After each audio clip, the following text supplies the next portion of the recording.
Hello there, and welcome to MongoDB TV. I'm Shane McAllister. I'm one of the leads on the developer relations team here at MongoDB. Today's show is entitled GenAI and MongoDB, the dream team for media management.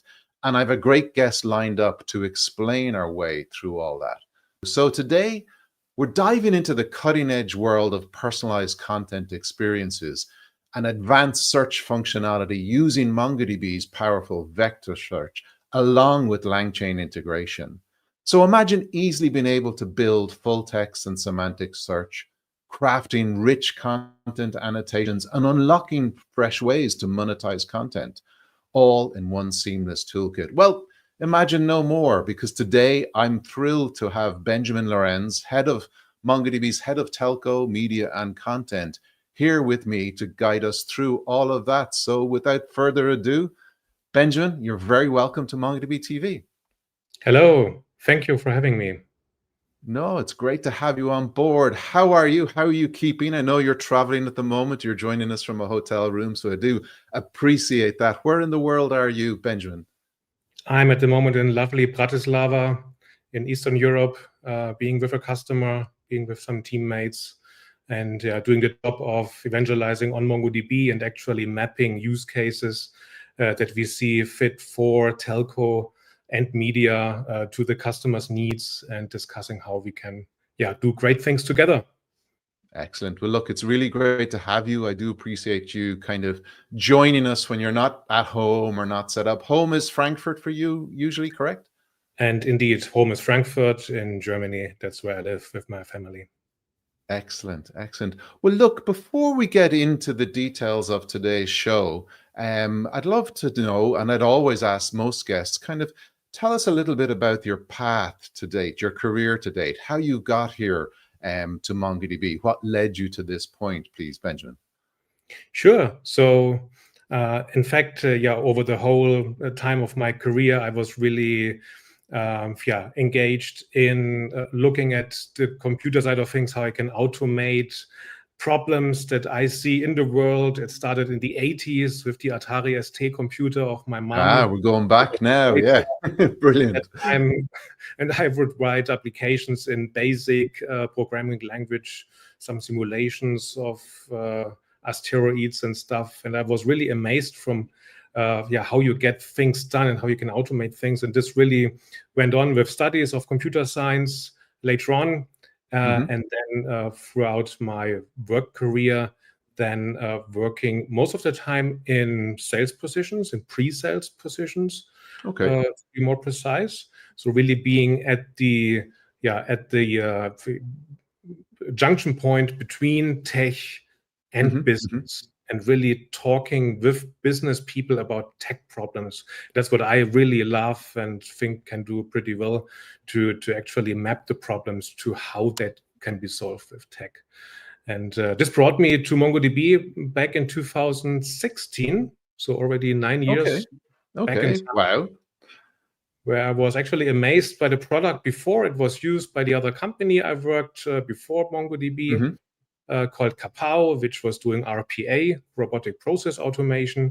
And MongoDB was one of the data sinks where data would have been collected into as part of that robotic process, automated robotic processes this way. And so I knew about Mongo a little bit before, but I was then also amazed really about not just the tech, but the company itself and the value proposition and how well this actually aligns with the modern problems that all the enterprise companies are facing.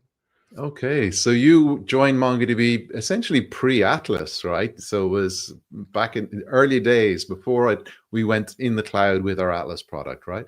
It was pre-Atlas indeed. There was a contest, in fact, where the employees have been asked about the name for that cloud product. Atlas was just one proposed name. There were others. I could vote for the name, and then in the end, 2017, I think it was, it became Atlas. Yeah.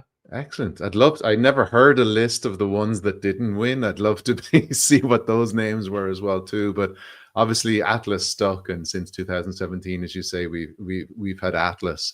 your roles, you said you kind of started off in different roles. How long have you been doing the current role then, so Benji? And in the current role, so being the principal for telco and media, it's now for pretty much a year. Okay. Started, Okay. end of last year in that role. And yeah, really happy to Excellent. be in that place. Good. Well, look, we're delighted to get you on board. Delighted to see all the people joining us in the comments and where they're coming from. So, we've got Austin, Texas, we've got Pakistan, we've got Cameroon, New York as well too, India. So it's great. Tanzania, I just saw there as well come in too. So thank you so much for commenting. As I mentioned in the intro, if you missed that, if you have any questions for Benji as we go through today's conversation, please drop them in the chat and we'll try and deal with them. So, as I mentioned, the title, we're talking about media management and the dream team of MongoDB and GenAI. Media management itself, Benji, what is that for those that may not know what we're going to go through today? Yes. So what I see as media management, and when I talk with publishers, for instance, newspapers, media management is really managing all kinds of different assets in an intelligent way altogether, which includes text, obviously, but doesn't end there. But it's also about stuff like what we do here, so podcasts, video casts, any other kinds of video material, and actually, pictures, of course, blending all this together, together with metadata management, and being able to bring the right content in the right format to the right audience. Okay, and I think that's key. I think, anybody these days understands, the role of newspapers and media and social media as well too. But, I think we're increasingly being, fed the news we want to get, and kind of the algorithms are working in the background to surface up the news that we'll probably stick on or click through and see. I see it with my own kids, obviously, to the other side altogether in total with the likes of TikTok and others that, essentially, are superb at their algorithms and managing what content they feed. So is that the space we're essentially talking about? And obviously this has mushroomed and exploded over the last number of years, right?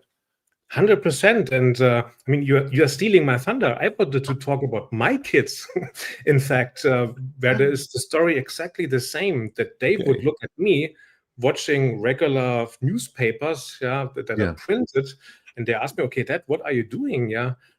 Why are you reading still? We are watching videos, or we have our Telegram channels. So it's different channels overall, and it's different media format in those channels, what they want to be, how they want to consume, and they want to consume the content that they are interested in, so that they spend the time where they think it's time well spent, and they don't want to get flooded with some irrelevant content. And that's in the end what we see in the industry, that all the publishers, they are very keen to learn about their users and customers, what they want, in order to create stickiness, in order to allow them to stay longer on the websites, and ultimately also to pay for the content because they see value in that content, and that they come back over and over again without the publishers having to advertise on the social media platforms, for instance.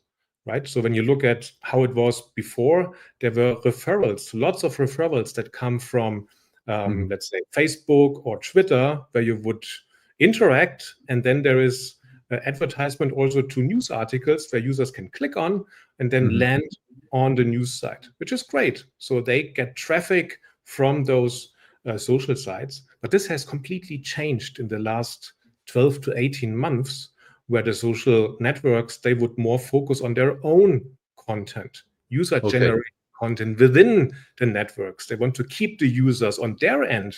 Yes. Like the publishers want the users on their own end.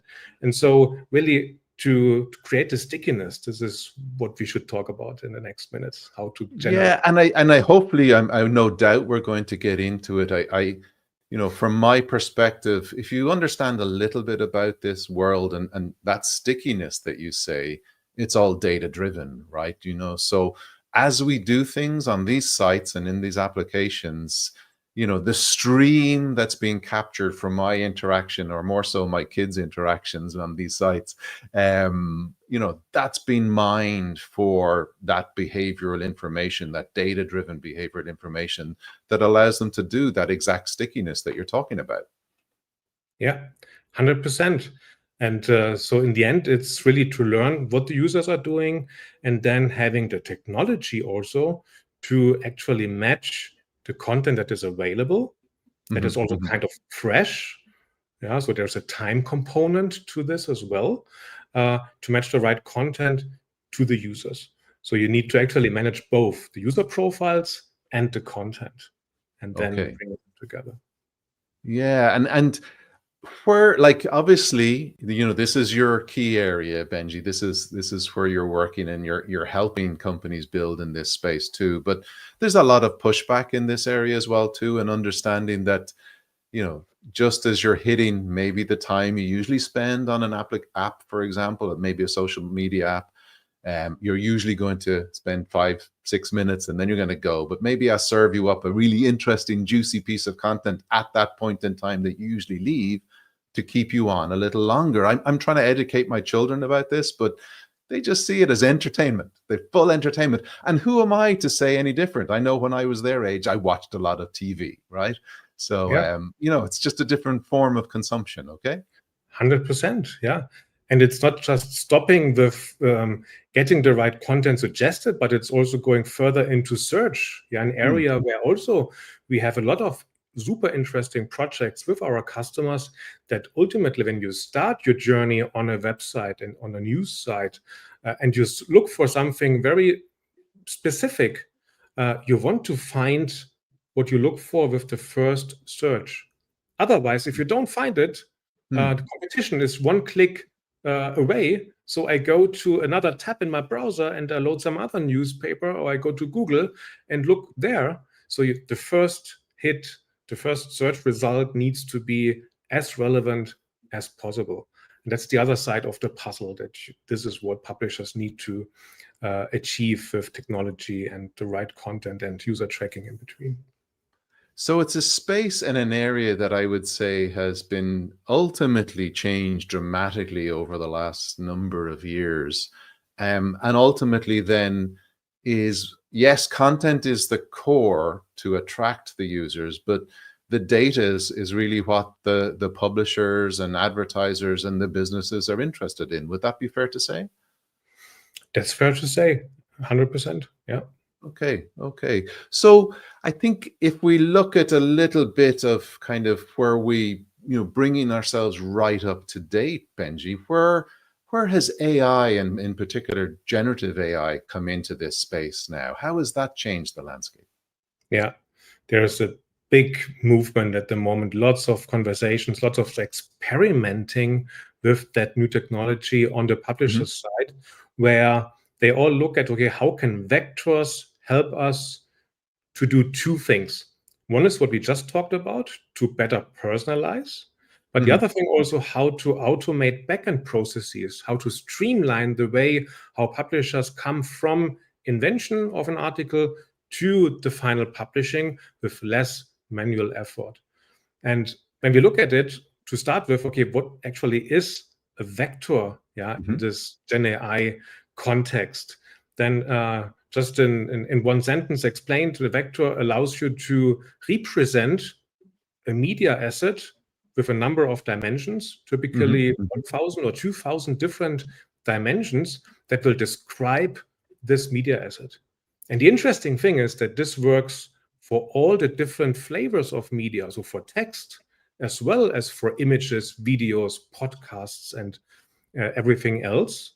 So what you could do with this is that, as an editor that has written an article, let's say about a politician of Germany, and he is looking for the right picture from the media library they have to that article, rather than doing this manually, they could just look for a match to the name of that person and to the contents article of semantics, using vector search and getting the next best picture to the text. So you can match between Okay. pictures and text and videos and pictures using vectors. And this is a dramatic change to how you would do this before in a manual way. Totally. I mean, obviously people are used to, searching and keywords, and essentially what vector search is allowing us now to do, and you touched on it there, is the understanding the content, the semantic meaning behind a picture, for example. So in the past, I suppose, you uploaded a picture to a media website, but you had to put, a tag in there and maybe a title in there and maybe small description. But now using generative AI tools, they can infer their own meaning from whatever pictures are uploaded. And that must mean that, the scale and the capacity to search and deliver up new images based on semantic searches is much, much greater now, right? It is much greater, and you have much more flexibility how to play this. Yeah, and there is this one thing about what you mentioned, to have a matching algorithm between assets. But then when you look at generative AI, yeah, the name explains it, you can also actually generate new content. And this is then where it becomes really interesting, that you would have possibilities, let's say, from a pool of articles that has been written before about, let's say, fintech companies that want to go IPO, that want to grow. And there are stories from the last months about that topic area. You want to build up a new content asset that summarizes and reflects on the content from all those news articles. Then you can actually use generative AI to say, hey, take those 10 best matches that have been covering that topic in the past and build something new out of that automatically. And that's which is incredibly powerful and liberating somewhat as well too, but also quite scary, right? Because I suppose as we blur the lines between reality and generated content, casual user may not know, right? It can be, it's an interesting point that you bring up now, that obviously when you have a computer and a system generating content, you want to be cautious what it is generating.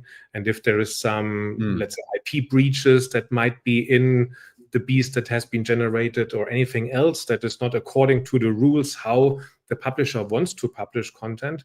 And this is widely discussed as we speak in the publishers' houses, like how much do we actually want to fully automate, and to what extent do we want to semi-automate. And I think we are at the moment at the stage where everybody embraces the possibilities to semi-automate processes, but still having the human beings to do the final check on those generated content items. Yeah, I saw an interesting prompt earlier today for users of ChatGPT, and maybe you've used it a lot and you've an account. You can ask it, and I'm assuming the other tools are the same, right? The prompt was essentially to ask it, based on what you know about me to date, draw me a picture of what you think my current life looks like. And I tried this, and essentially, it's someone at a laptop with a microphone, with some coding books around them, etc. So for our audience, do try that prompt on any of the tools that you're using. It's quite quirky as well too. So that kind of touches in the area of what we've been talking about in terms of generating content. Part of I suppose you spoke about vectors. Tell me a little bit about how they combine with normal search in context of hybrid search then, Benji, for delivering content and kind of what we said in the introduction, the full text and semantic search that you can do. Yes. So when you would look at a typical newspaper website, then in the last years, what you would have been able to do is to look out for the search form somewhere at the top, where you could look for keywords, so classical keyword search. So you could enter a company name like Apple to get the latest Apple news. You could go for fintech, like in my example, to find fintech companies. And it would typically just really look for the word itself, with maybe some fuzzy logic in between that you can do some misspelling on it, and it will still find it. But then you more or less get what you were asking for.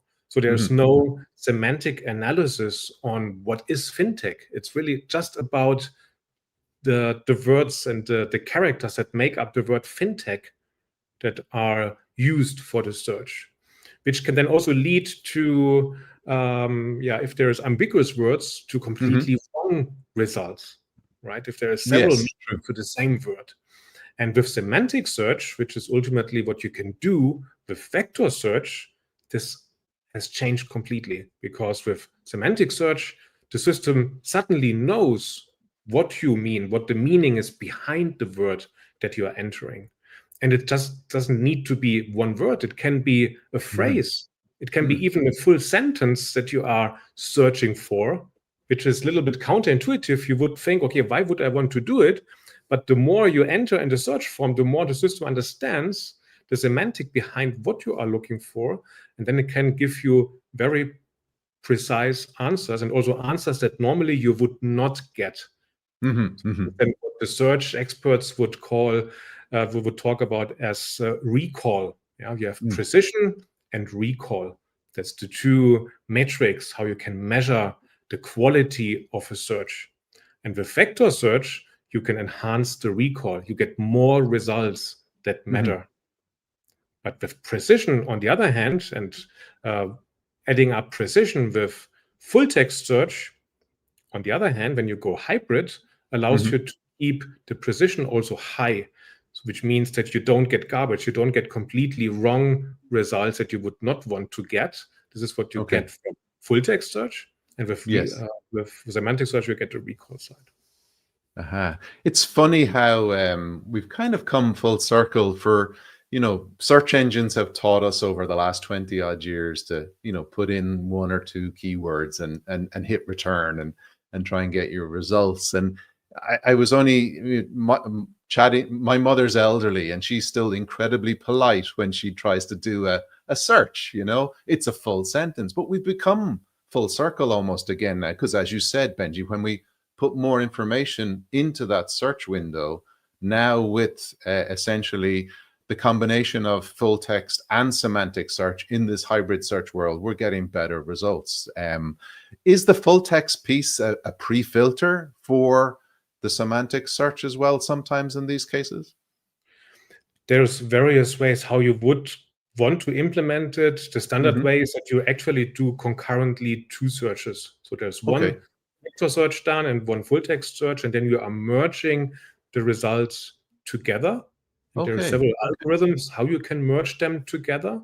Don't get into the details on this one, but in the end, you get a merged mixed result set.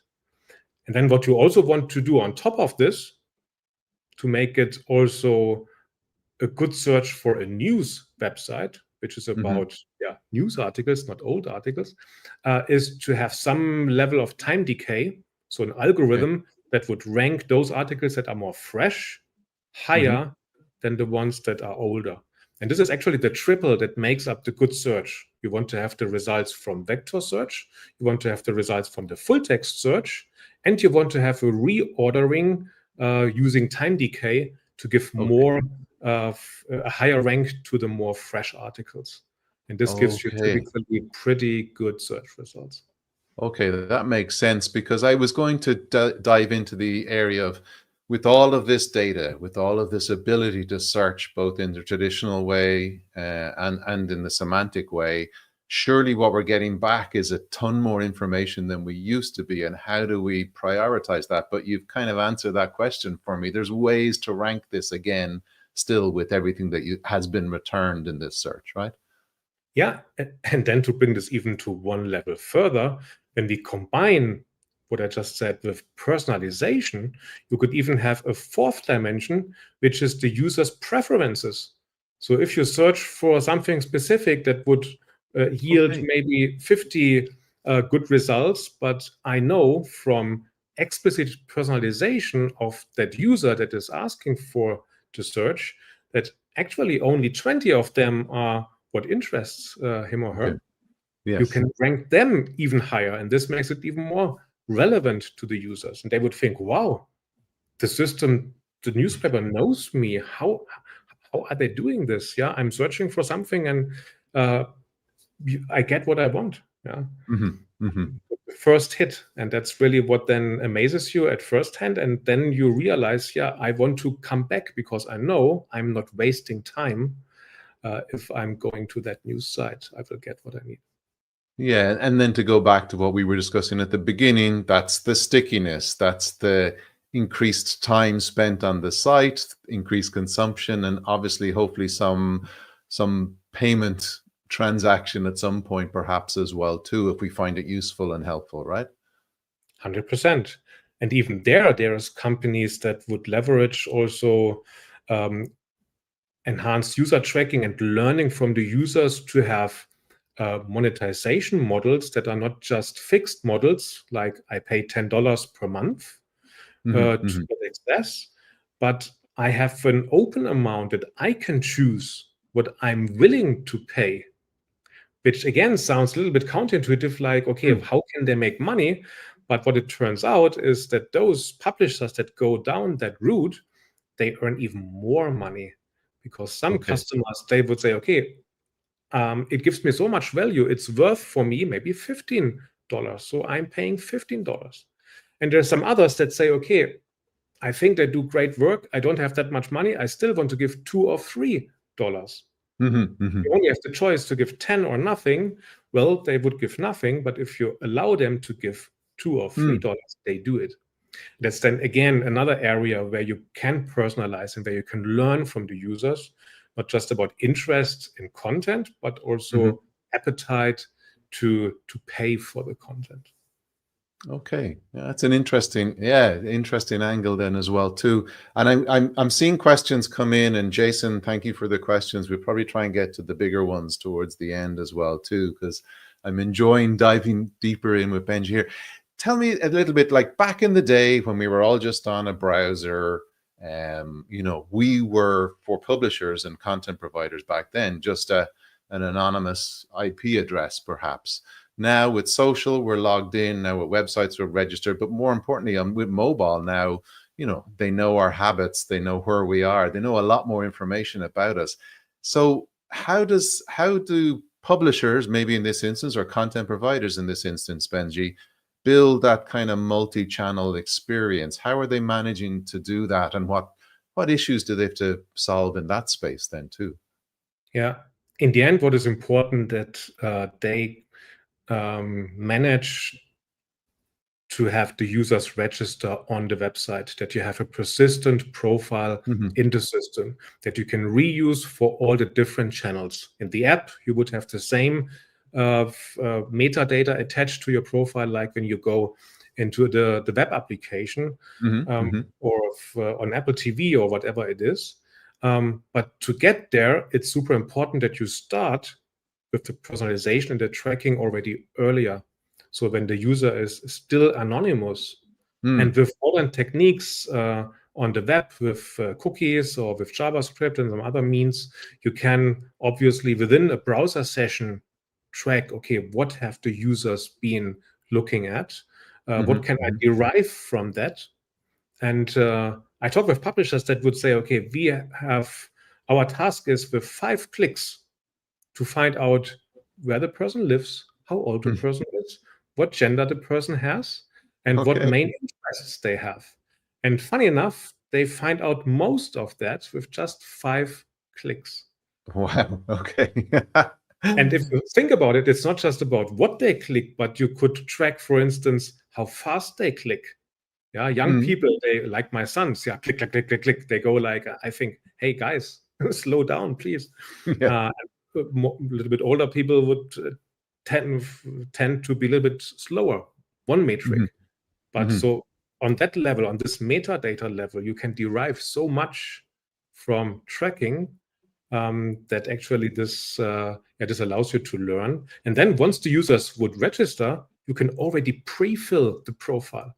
It's not that it's an empty profile, but you can start already with 20, 30% of knowledge. And this gives you much faster time to be able to personalize. Okay. So for the skeptical amongst us, I suppose, is it then a trade-off, Benji, to say, I'm not going to register, I don't want to, give away my information, but you're going to get, content that isn't curated to you versus I will give away my information so I get something that's more relevant and something that is more suitable to what I'm looking for, and therefore I get my content quicker, more timely, etc.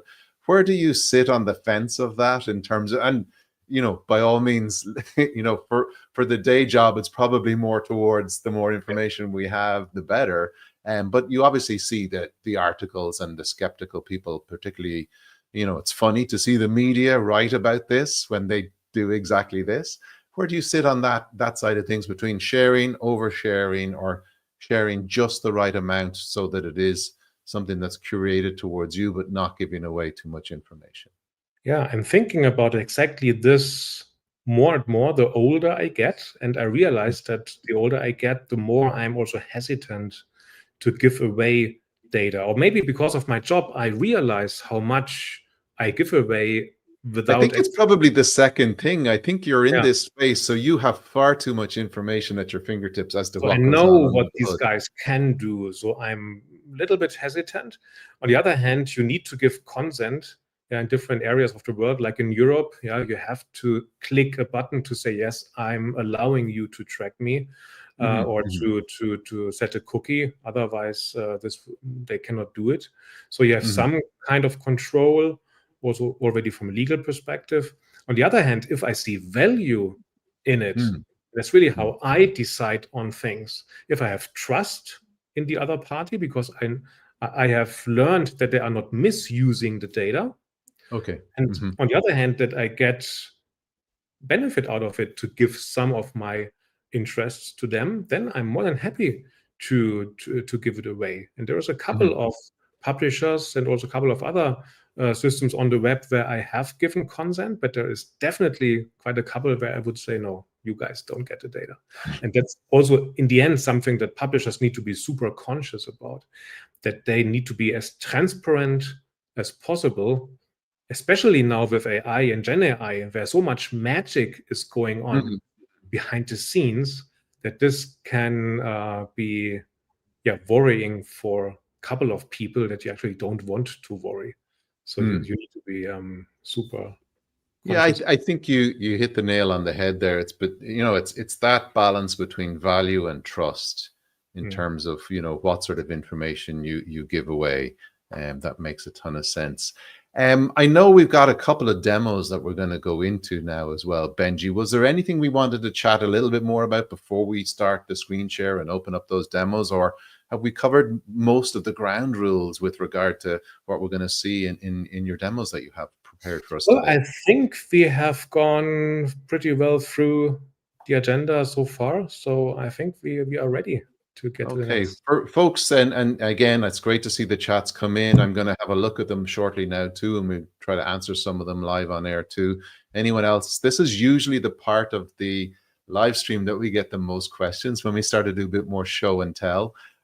So I'm looking forward to this. So Benji, if you want to bring up your screen there and tell us what we're going to go through, what we're going to see in terms of your demo that you have for us today then as well. Yeah, 100%. So what I want to show you in a sec is a demo that I built with MongoDB and GenAI capabilities, in particular OpenAI, what I was using, and LangChain as the glue between the two. And before I jump on the demo, just one screen here to set the stage. As we are using MongoDB, this is the document model and the model definition of a news article, representative for everything that we will see later on. So what we have is the typical metadata to a news item, like a title, author information, publishing date, the actual text, which is abbreviated here. But then what you also see is some interesting additional things. One is metadata like visit count and read count. And that's part of this tracking information that MongoDB allows you to add to the content items, and also at scale, for tens of thousands of users in parallel. Why two counters? Well, because you want to distinguish between actual hits on the website, which is the visit count, and then the users that have also found interest in that news article and have spent some time on the news article. So we have a Okay. publisher who calls this qualified reads. Yeah, so a Qualified read read. I really like that. Yeah. where you know they have scrolled slowly through the content, not too fast, and they have Okay. spent at least 20 or 30 seconds on it. Then you can call it a qualified read. If it's just a very quick hit and then there's the next hit, nobody has read anything. So it's a visit, but not a read. So those kinds of I'm only laughing, Benji, because I used to work for an e-learning company in the soft skills space, and we used to try and track the same thing. Did those that are trying to learn about negotiation or sales training read the pages, or did they just click next, next, next really quickly? And we saw quite a lot of people who did not fit the context of a qualified read.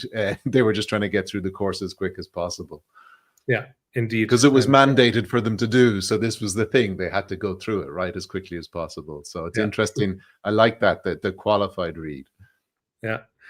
And what you also see in this model is that you have list items that you can have in a MongoDB document, so the list of keywords that are stored. And most importantly, at the end, you see the field called embedding with a list of floating numbers. And this is the vectors that we talked about. So that's the representation in vector form of this news article. And this is what can be used to match the article to similar articles when you do search or when you do content suggestions. So finding the next best read to an article.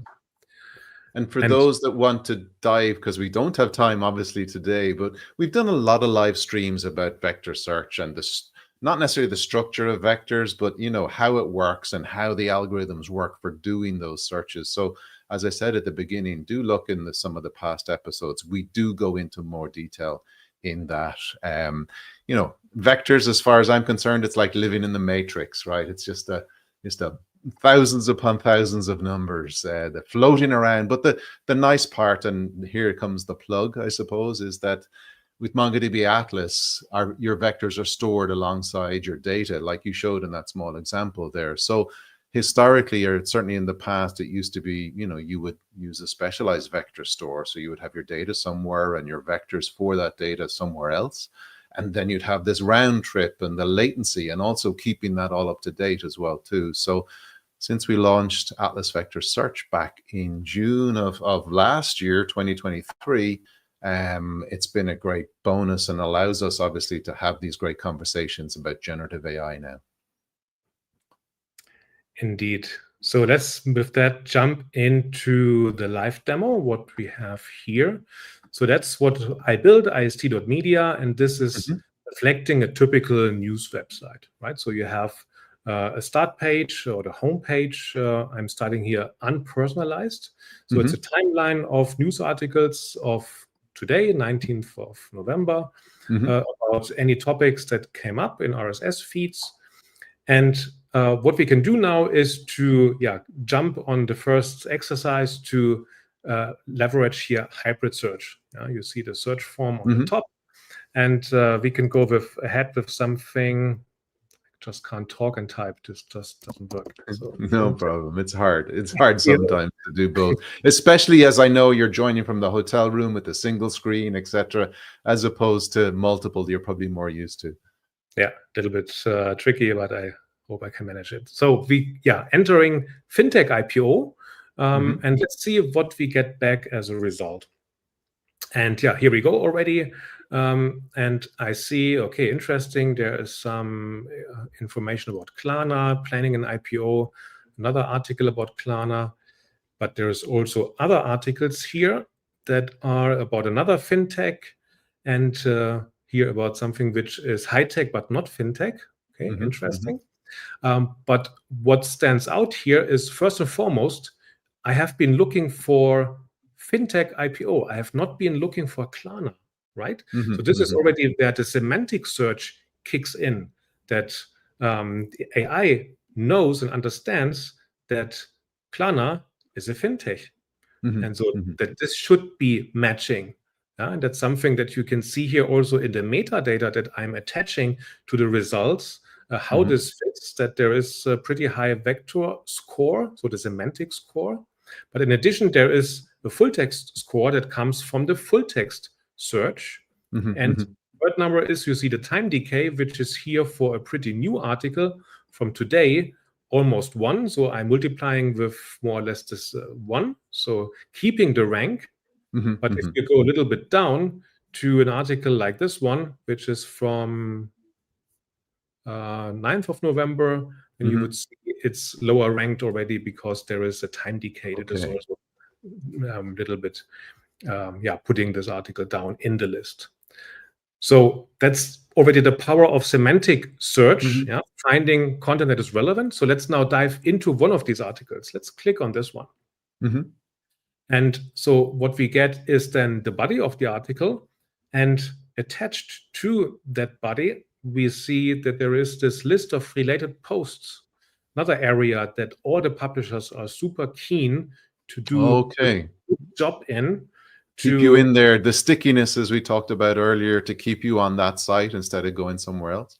To keep me engaged. I was interested for fintech. I get the first article, and to keep the reading going, getting next suggested posts that are close matches. You see in parentheses how well the vector search is matching. So I could go ahead and say, okay, wow, this also looks interesting. A nice picture also. Let's see what they talk here about Klarna once again. And then you would get another list of related posts. And something interesting here that I discussed with a good friend of mine at Frankfurter Allgemeine Zeitung in Germany, one of the large daily newspapers in Germany, that this is actually an interesting one where typically when an editor is writing an article, they have to hard code, or they would hard code the related posts. So for an article, let's say from 3 years ago, 2021, you would always get related posts that are somewhat close from the date or older because they have been written before. Nowadays, when you do this automatically with vector search, you can have an old article relate to newer content. You are free in the timeline how you relate in between each other because this is computed in real time. There's nothing static, but this is highly dynamic. And this in the end allows obviously the publishers to become creative. Okay, how do I want to present those related posts? Should they just be based on content similarity, or should I also incorporate the interests of the user, or should I combine both of it to then come to the next, to the best list for me individually that is presented? And that's kind of the cool stuff. Yeah, I mean, it opens up a lot more possibilities because, we've all had that experience. We're searching for something, we find an article, the articles below are not relevant. And actually the thing we really want to find is something that we didn't search correctly for in the first place. And, the keywords were bouncing something else to the top of the list when in fact the real juicy content or the meat of what I was looking for was buried somewhere within. So this is super powerful because obviously it gives older content a second life almost as well too, and keeps me on the site, right? 100%, exactly this. I like this term, giving a second life to older content. And now let's get to the GenAI piece of the puzzle. This was now vector search. We didn't do any GenAI yet. It was just about vector embeddings and matching content. But we see here now, this is a kind of lengthy article. I don't have time. I don't want to spend the time to read through all of this. So I want to create a summary. So we have a link here to push to then get a summary auto-generated out of this content, which was done by OpenAI, GPT-4o, with a prompt where I would tell the OpenAI, I want to have a summary containing out of 250 words, more or less. And this is exactly what I get. I get a summary of that size to be able to quickly go through that content. But it doesn't stop here. If I say, okay, well, this is English, there are some words that I don't really understand too well. I want to translate this into some other language. I have some choices here. Let's go with my mother language. Let's go with German. And I can click that button. And now in real time, the system will translate the content into German. Yeah, and this is no fake. Yeah, this is actually, it has been included right now as we speak to now read the same article in 3 paragraphs in German. Yeah, how cool is that? And did it do a good job, Benji, given that I don't speak German, but you obviously do? How does it read? And that is indeed something where I'm still doing something called prompt engineering. Okay. Pretty cool new science type where you would play with the prompt to get better results. And indeed, when you just say, please translate, you get okay translations. And I would also say this is an okay translation, but you can pimp it up by giving it some hints like, okay, this is a serious newspaper that you should simulate. I want that you use a language that reflects a business newspaper, blah, blah, blah. So that's the area where I'm at the moment doing some research, how you can pimp up those translations. Yeah. Okay, I like that. So yeah, as you say, you're not getting a vanilla flavored translation. You're actually getting it in maybe the tone, be that serious business, or maybe if it's news and media, it's excited, those sort of things, that you can take care of that with the correct type of prompts. Yeah, or going even one step further. And if you want to publish news for children, you could say, please now transform this article into something that a 10-year-old child would understand. And magically, this works as well. So you can leverage the content you have and distribute it not just in different channels, but in different flavors. How cool is that? Yeah. That is cool. You're giving me lots of ideas and concepts there now, most definitely. So we had this summarization, which I think for time impatient people such as myself would be a feature I would use if I saw it. We see it on sites like Medium where they tell you how long this post is going to take to read. And I saw one the other day and it said, I think like 45 minutes. I was going, there is no way I'm going to scroll to the bottom of this post. I would like to get this summarized. So certainly a feature that I would use, definitely. Yeah, but now the grand final, which is still due, which is building up complete new content or based on existing content, and which is called search generative experiences, a term that Google back in the days has invented and that has been adopted by others, which is really all about not just searching with keyword and getting a list of links back, but really getting being in a position where you can ask in natural language and you get natural language results back. And to give you color on this, let's look for something else in our hybrid search, which is the Aura Smart Ring. And now we have the demo effect. Let me just do it again.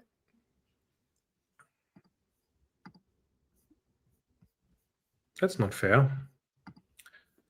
See, it's a live demo, folks. Yeah, I love anything it. can happen. We've had this much before as well too, Benji. So don't worry, these things happen. No, I was misspelling it. This is my, you see, this is the fuzzy search that I still need to a little bit enhance. I was spelling it with an A, but it has an O at the beginning. So now it works. So let's go for Aura Smart Ring. And you see now the search kicks in, and in particular the full text search gives me info about this ring, and also some discussions about Apple, if they will launch their own smart ring or not. And just what is important to note, all the results here just talk about Aura and Apple, nothing else, right? And now what I did is something here in the area of the demo that is called Insights, that I can here actually not do a hybrid search, but I can ask questions to my newspaper application. Nice. And all the questions I'm asking, I'm also caching from within MongoDB. Yeah, super easy, one line of code, and I have the question and the answer cached. So for this demo purpose, nothing can go wrong. I can't misspell anything, so I will go with the best version this time. I can actually go ahead here and reload this dialog here, where I was asking which companies are developing health rings, what rumors exist, and give me some context about the pros and cons of the various And what you get back here is now something that is based on a list of news articles. Yeah, it also tells me this based on the provided context. That means based on the results of a vector search. This is what I have for you. And it tells me about Apple and the rumors. It tells me about Aura. But interestingly enough, it comes up with Samsung. Where is Samsung coming from? Yeah, it says there was a launch of Galaxy Ring for $399.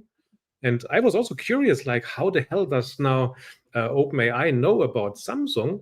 And in fact, in one of the Aura articles, it would have been mentioned. Yes. And so the system then, because it reads through all the text, it realizes, okay, there's actually 3 companies. There's also Samsung. And when you ask this question, you get a dossier about pros and cons in the health ring space. Yeah, also here, a general thing where I can leverage the world knowledge, let's call it like that, from ChatGPT and merge that together with the actual news content from my news website to educate the reader, to give the reader new dimensions, how to look at content and topics, and for the editors to have new means also to think about new content. So this is then the circle loop, that if you use this internally at the publisher's side, then at the beginning of the circle where you think, okay, what should I write for the Sunday version of my newspaper, something which is more editorial and a little bit reflecting on things, I could use this feature internally to get some ideas.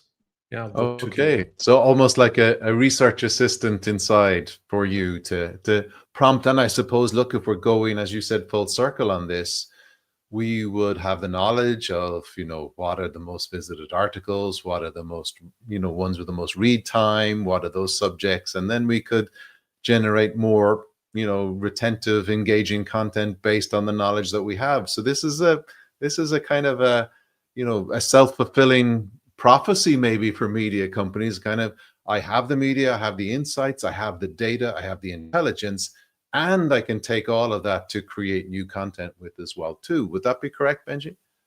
That's indeed correct. And I think we can expect a lot of interesting new developments on the popular news websites in the next year. There are a lot of research and experiments done in this year, and I expect really going live of a couple of more projects next year. So let's see what we get and how much stickiness they can generate for all of us. I'm also a reader that is paying for some newspaper. I will not disclose which one, but I'm actually I'm willing to pay some money per month because there is one of the newspapers that are really doing a good job serving me well with content, and I think the number will go up in the next years. Well, that makes a ton of sense. I'm playing devil's advocate here. I see another menu item called backstage area there. Benji, what's in there? Backstage area. Right. Can we not show this on our screen? No, we can look at this. So in fact, this is once you have looked at content, and let's just go again into the correctly spelled smart ring. Let me click on some of the articles, like this one, and then maybe still also clicking further into this one. Then I have built up the anonymous search history that I was talking about using cookies that I can already use on the homepage to now personalize the homepage. Okay. You see now it says this is personalized, and there's other articles about high tech and smart rings and related things. And in the backstage area, you can see why this is, because here there is now a history of visited articles. Will be go away once I close the browser window. It's just within this browser session, but still I can use this in the demo. And then we have some metadata like where have I had requests. This is more than also to play with metrics. But this is the interesting piece here to manage this part. And once I delete the history, pushing the button, going back to the homepage, we are back to square one, and we Okay. have Yeah. the content sorted by date only, because Okay. the system Okay. is blind again, doesn't know anything about me. Very Yeah. good. Incredibly, look, the demo was superb, incredibly comprehensive. And I think, totally went back over all of the things that we discussed at the beginning, but actually showed and demonstrated those. So I thank you for that. That was great to go through. Anything else before I look towards our comments and see if there's a few questions that we need to answer from those that are our viewers? And if you have any questions still for that demo you've just seen, by all means, drop them into the chat as well too. Well, what I would recommend is that if this raised your interest, there is a GitHub directory, which is public, where you can have a look at. Yeah. Which we will write here, that allows you to look behind the scenes, what code drives that demo. And in the end, if you find the right RSS feeds for you to load content into the system, you can get the same demo up and running like what you have seen today in this episode yourself, and experiment with that. Oh, I don't know now if you've just frozen for me, Benji, or for everybody. I know I said at the beginning you were in a hotel room. Oh, you're buffering. You're back. You're back. Okay. This was, there was a glitch. I don't know if you were hearing me, but I mentioned. We lost you there for a moment, just regarding the repo here, this link. Yeah, use the repo and you can play that with the demo yourself. That's the short version of it. Excellent, excellent. And we also have an article, and we've made a short link because obviously the blog article original links were quite long. But mdb.link is what we use for all the short links that we show on MongoDB TV here. So if you go to mdb.link GenAI media, you will see a blog post about AI-powered media personalization as well too, up on the mongodb.com blog. So that's certainly worth checking out as well too, to give you a bit more context into that space. I suppose one of the questions, as I said at the beginning, I asked you about your career path to date. Benji, where do you go to learn yourself? How do you keep up to date with the latest and greatest in the media space, in the GenAI space? Do you go to other blogs? Is it conferences, events? How do you keep up to date? Well, there is indeed a couple of conferences, but there is also a research document per year that I can highly recommend from the Reuters Institute in Oxford. When you just Google for it, you will find it. Media Survey 2024, and they are about to do another one for 2025, which is super insightful because they are interviewing more than 300 publishers worldwide about their priorities, about what they do, what is top of mind, and a good write-up of the strategies. So that's what I can recommend, Reuters Institute. I'm using ChatGPT itself, in fact. So when I really look for some insights about how to do things, I'm really a big fan as of now to really ask ChatGPT to get good answers. So really using that myself also to build up things. But then there is, I can just recommend to look for the web URLs of your choice, where there is relevant content. From the tech side, obviously, it's the frameworks where I would always have a look at. So you mentioned LangChain at the beginning. That's from the technology side of things, a great framework to ease development and to just reduce the lines of code you need to have to build stuff. But then often enough, also what I tend to love is to really start with very open-ended questions to Google. And you wouldn't believe that you get really great results on that side as well, with good links that you would not have seen before, that are good reads to learn. Okay, good. And I know Jason posed a number of questions, and some of them were comments more so than questions per self. But I picked up on this comment too, Jason. Thank you so much. And I bring it to you, Benji, then. So this was great. This is the online world, a website, an app. Your demo was clearly that. Where do you think we're going to go in the future with regards to these glasses and the virtual reality, the artificial kind of world with the meta glasses? I know the the Vision Pros, etc. as well too. What are you thinking in that space? I think it's early stage still. Mhm. I had the honor to have the Apple glasses on my head when I was in Las Vegas the other month. Still super heavy and not really something I want to carry the whole day. Even though I was amazed of the quality, what you can see and how you can control it. So clearly is something that if you are able to reduce the weight is something that will become much more popular. And absolutely, I would argue that what we have today with iPhone and web consuming content, this will definitely become even more multi-channel to have devices that are variables of any kind. So really having your clock doing a better job also for you to read news or to some extent to get news spoken for you and also to read news. But then also completely new content like what was mentioned here, augmented reality. So having your glasses that have news in there. There will be a lot of development, but it will take time for sure. And the adoption that people are willing to pay for that and Yes. will have to pay quite high prices. This will take time. But actually now is the time for the publishers to prep for it, to have the building blocks to allow them to transpose and change content to adopt it to those channels using GenAI. So I think if they're prepped today, then once the devices are ready tomorrow, they have much easier means to be the first ones to come out with this killer app. Yeah, and this is really what will drive the revenue. If you have this killer app for the glasses, hey, be my guest. You will succeed. Yeah, no, that's very insightful. We got a question from Kotar. I hope I pronounced that correctly. Can GenAI, and we discussed this, it can be configured to give content based on personal interest and browsing history, etc., etc.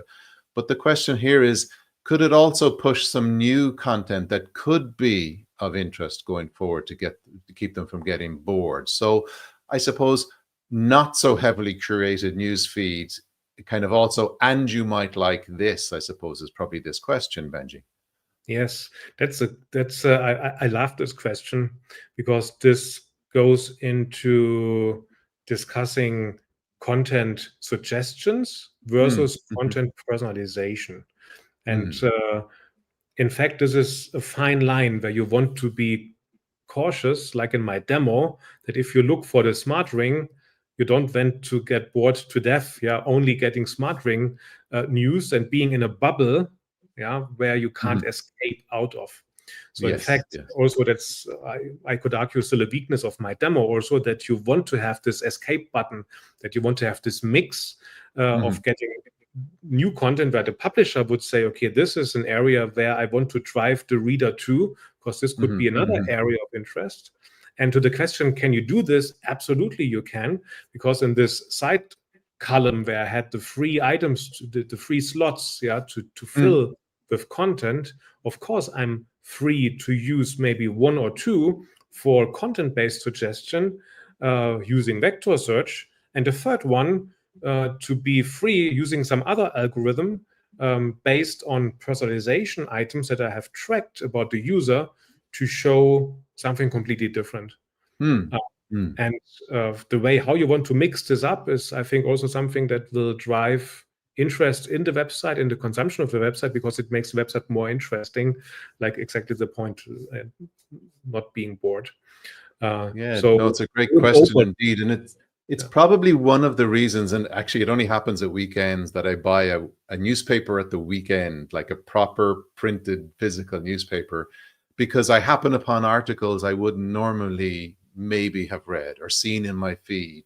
You know, I would see a lot of tech, I would see a lot of entertainment, etc., on the online sites and apps that I use. But the weekend is longer reads, maybe something different, and it's probably the only reason I still buy a newspaper, is to come across articles that would never be fed to me by the various algorithms that are choosing what I see, essentially.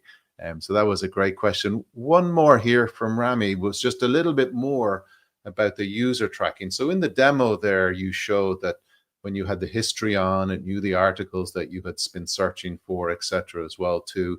You talked at the beginning too, Benji, about that read length and read time and kind of how many visits versus longer reads, those sort of things. Is that the space that you think Rama is looking at?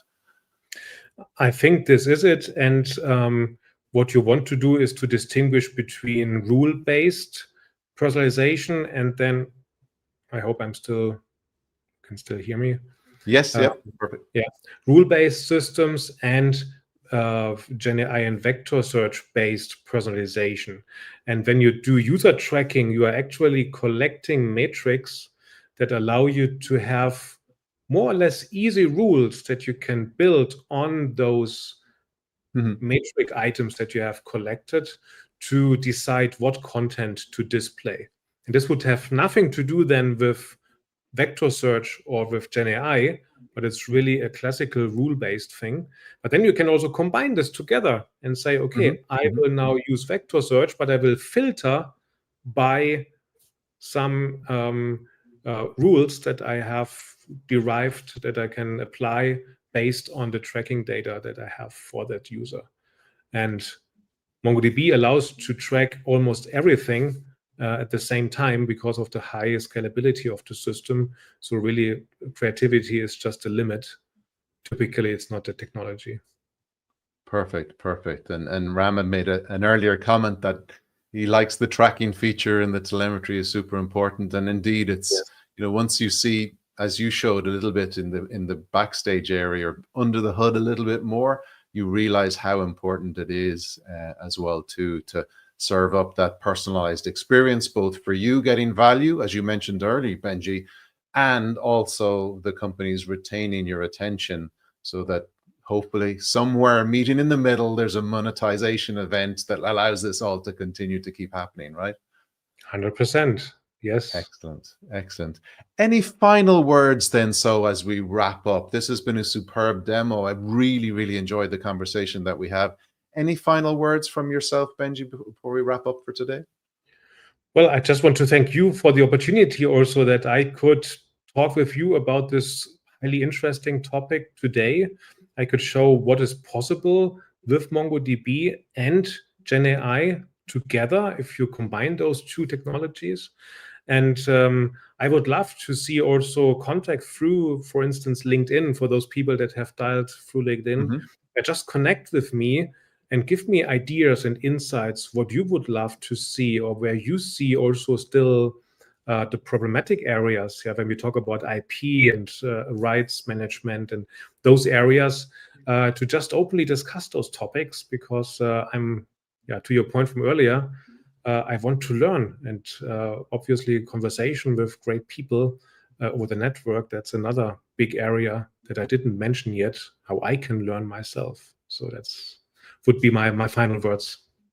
Excellent. Well, listen, no, that's a great way to sign off and to talk about learning. And I need to plug where I'm on the developer relations team, as I said, where we and indeed engineers and SAs and others in MongoDB create content for developers. So just go to developer.mongodb.com and you will see all the superb articles and tutorials that we have there. Most of them, like Benji's repo there earlier, will give access to that. So you can fork it, you can go and play with it yourself and see what's involved. And also about having conversations as well too. We have a really interactive MongoDB forum community where our users, our developers, our engineers, our developer relations team hang out, answer questions, share examples, share knowledge, etc. as well too. So if you're interested, check out community.mongodb.com as well too for that. So without further ado, I think, as I said, the thanks all goes to you. You're the guest. You did all of the work. I'm just here to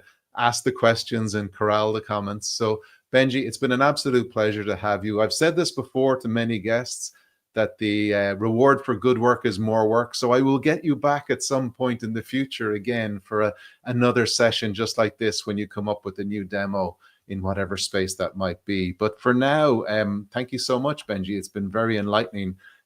Very well executed demo. Lots to learn. Great to see all the comments through. as well too. So for me here in Limerick in Ireland, to you, Benji and Bratislava, and to all of our viewers who joined us from all over the place, thank you all so much. Stay tuned on, follow us on LinkedIn, and subscribe and like in YouTube, MongoDB's YouTube as well too, and you'll get up to speed with other events and other live streams like that. Benji, thank you so much. It's been great. It's my pleasure. Thank you. Take care. Bye-bye. Excellent. Take care, everybody. Good luck. Bye-bye.